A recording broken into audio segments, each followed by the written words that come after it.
Hey guys, welcome to my channel. If you've watched any of my videos before, you know what this 71 F100 is all about. But if you haven't, I'll tell you a little bit about the truck. I'm going to talk a lot about why I chose the motor that I chose for this truck, or the engine if you prefer, if you're one of those guys. And if you don't like my engine choice, you probably are one of those guys who won't let me call it a motor. But that's your problem, not mine. This truck was is a 1971 F100. I bought it out of Medicine Hat, Alberta. It only had about 40,000 miles on it, near as I can tell. And it's a survivor. It's awesome condition. It really had no rust other than I have to still fix up a couple spots on the bed mounts, and I did replace the front cab corners when I was putting it together. I wasn't into shooting videos yet at that point. I did that all last summer.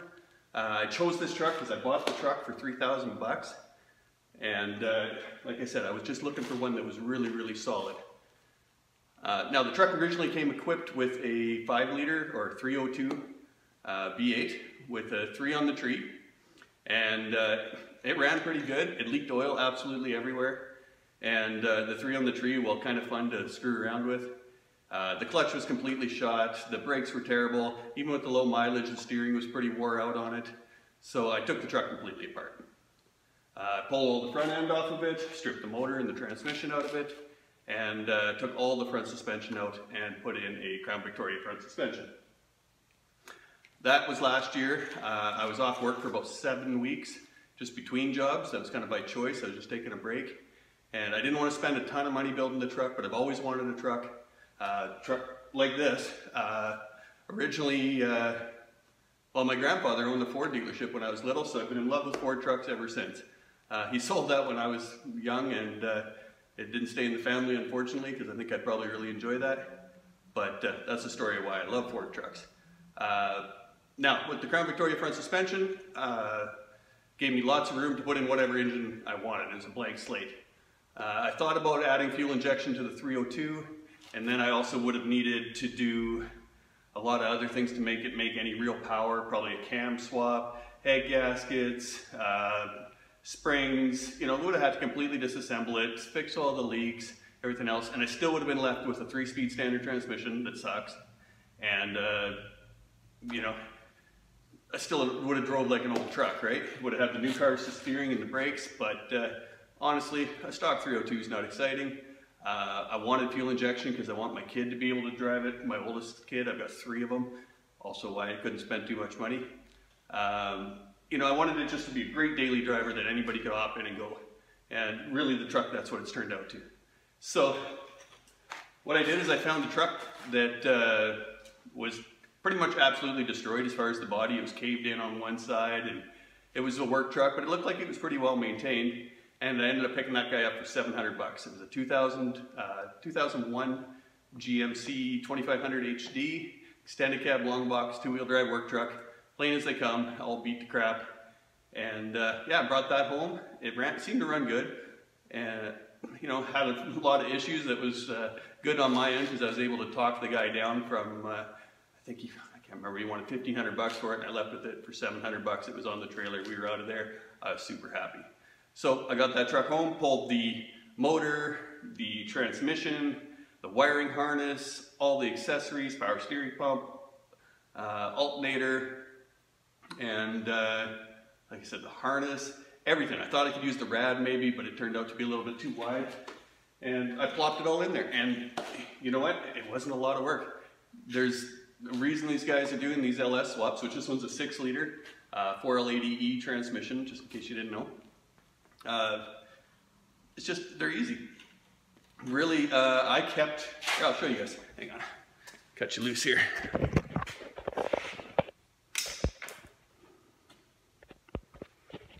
You know, I kept the factory fuse box, and I just wired in the hot side of it, just the ignition side of it. Used the battery tray out of the donor truck. Like I said, all the accessories, everything, right? Piece of cake to install. Absolutely easy to build mounts. I just used a set of universal engine mounts, and probably pretty hard to see down there, but just bolted it up to the Crown Vic subframe, and away we went. Supercharger's another story. We can talk about that later. But Now, choosing to put, well, hang on, can you see me again? Choosing to put a GM engine in a Ford truck, of course, gets some people, gets their panties in a knot. It's pretty funny. Most people really like it, but there's the few that are absolutely upset that I destroyed this truck. Who cares? Before I put the motor in it, I put a different camshaft in it. It's pretty famous online, Facebook group, stuff like that. Called Sloppy Stage 2. It's an eBay cam, it's a Jegs cam, it's a Elgin or something like that, grind cam. And Google it, Sloppy Stage 2, cheap cam, right? Set of pack 12-18 valve springs and just drop those in. I mean, I spent a few $100 on that. That was about it. So now what do I got? $1,000 into the whole thing. And like I said, made my own, or modified a set of motor mounts, modified the transmission cross member just to make it work. Guys are getting all bent up about this, but listen, it's got 3 bolts holding the entire drivetrain in. There's one on each side for the motor mount, and there's one for the transmission on the back. So how have I ruined this truck again? Because if I took more than an hour to get this entire engine and transmission out of this truck, if I was choosing to do so, I'd be pretty disappointed in myself. That's how easy this thing is to work on. And I mean, anybody can do it. I'd never done a fuel injected swap before, and like I said, piece of cake. So I put the motor together on the truck last year and started driving it. It was awesome. Used an 8.8 inch Explorer rear end, which was 410 gear, but it had like 31 inch tall tires on the Explorer rear end. Like I used the tires that came from the junkyard and everything. And you know, just kind of slammed it together and drove it for a couple of months. And it was great. Never really had any problems. Had like 1 leak in the power steering line. That was about it. So, you know, cheap truck, super enjoyable to drive. My kid drove it to high school. You know, impressed all his friends in the fall. I mean, that was pretty cool for him too. And, you know, I didn't spend a ton of money. Now, comparatively, if I would have tried to either keep my 302, or I got guys, you know, oh, you could have built a big block for that much money. Well, A, I didn't have a big block to build. B, it's a big, heavy, big block that probably is going to make about the same power as this compact package. And C, what am I going to do for a transmission? I'm not going to put the 3 on the tree back in it. I'd like overdrive. I don't like any of the Ford overdrive automatics unless we're getting into some of the newer stuff. So, I mean, this was a no-brainer. From there, a lot of guys are busting my balls. Why didn't you put a Coyote in it? Well, great. Go find me a Coyote for $700 with a working transmission and a harness and a battery and an alternator, and you know, you get the point. Pretty much impossible. Now, later on down the road, maybe this thing will get a Coyote. Maybe it'll get a 6-speed. Maybe I'll just piss everybody off and yank this out and put Duramax in it. I mean, anything could happen. But if any of those things happen, it hasn't ruined the truck. It hasn't even really changed the truck. Motors come out, transmissions come out, different ones can go in. So, like I say, get your panties out of a bunch. It's just an engine. It works great. And it's a ton of fun to drive. Doesn't use oil. It was easy to tune. I mean, there's a reason that LS swaps are taking over and why everybody does them. And this kind of project is exactly why.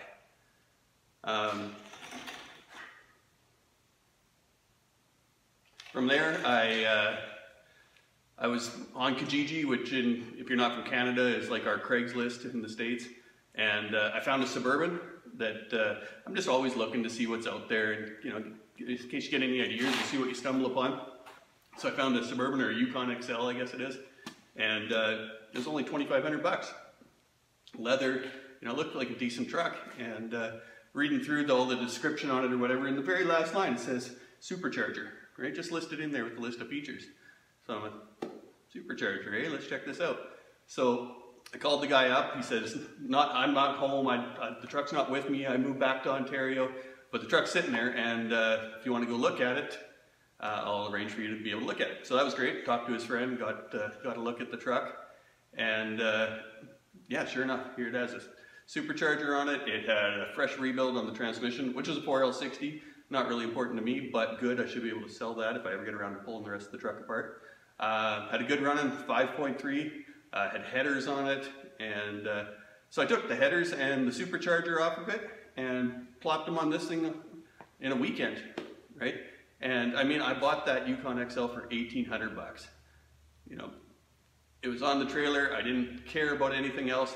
I drove it around the block just to make sure it runs okay, and yeah, and then I started gutting it for the supercharger, and I got speakers out of it. It came with a nice Mac ratchet that was in the back seat for some reason. Had a lithium-ion battery pack, jumper pack. Had an extra fuel pump module, which I sold to another guy at work who's got a Yukon XL. I mean, I got really no money into this thing, so I put the supercharger on it and tuned it myself. Took it to the dyno a couple weeks ago, and it made, you know, over 430 horsepower and 471 foot-pounds of torque. And the guy on the dyno didn't even really ring it out. He only revved it to 5,200, and I've got the rev limiter set at 6,600, and I'll tell you, it screams up top. And again, still super fun to drive, super cheap to build. So why would I put anything else in it when you can just, these trucks are everywhere. There's race car engines driving by in every work truck you see, every old man in his pickup. I mean, they're all full of race car engines, and they're all super cheap. You can buy full trucks for cheaper than you can buy a blown up or a core engine for a lot of, you know, if you wanted to build a Ford in it or whatever. Honestly, I pulled the 302 out of this and nobody wanted it. I ended up giving it to a high school kid who said he was going to do something with it. But I couldn't sell it for 200 bucks and it had 40,000 miles on it. I mean, I would have fired it up, got it running, but like nobody even responded. A couple guys called, yeah, okay, well, whatever. Well, that's exactly it, whatever. That thing's gone, the GM engine's in it, and it is a ton of fun to drive. And it's my truck and I love it. So in case you're wondering why I did the LS swap, that's why. And if you don't like it, don't subscribe to my channel. Maybe you do, then go ahead and subscribe. I appreciate the views. As I can grow this channel, I'm going to keep building more projects. I've got a couple other things I've been kind of thinking about, maybe even a little bit more ambitious than this one, even though we did the suspension and engine and everything. I mean, really, everything's been done in this truck. But yeah, if you like the video, then like, comment, subscribe, do all that cool YouTube stuff, and help me build a big channel here, and we will build some really cool stuff. And if you really, really want to see a Coyote in this thing, then we got to build this up so we got some momentum to go forward, and I will do whatever the consensus is to do at that point. But as long as I'm spending my money, it's my truck, and I'm going to build it the way I want to build it, and I probably will anyways, even if I was spending somebody else's money, because I do that at work. But that's it for now. And I'm going to be coming back in the next couple weeks. I got a power window kit to put in this thing. I've got cruise control. I've got a Dakota Digital dash, their new one, which is pretty awesome. It's going to be able to show me my air-fuel ratio, boost pressure. You know, it's got a quarter-mile timer, all sorts of stuff built right into the dash, into the instrument cluster. So that's really cool stuff too. So keep watching, and we'll see you then.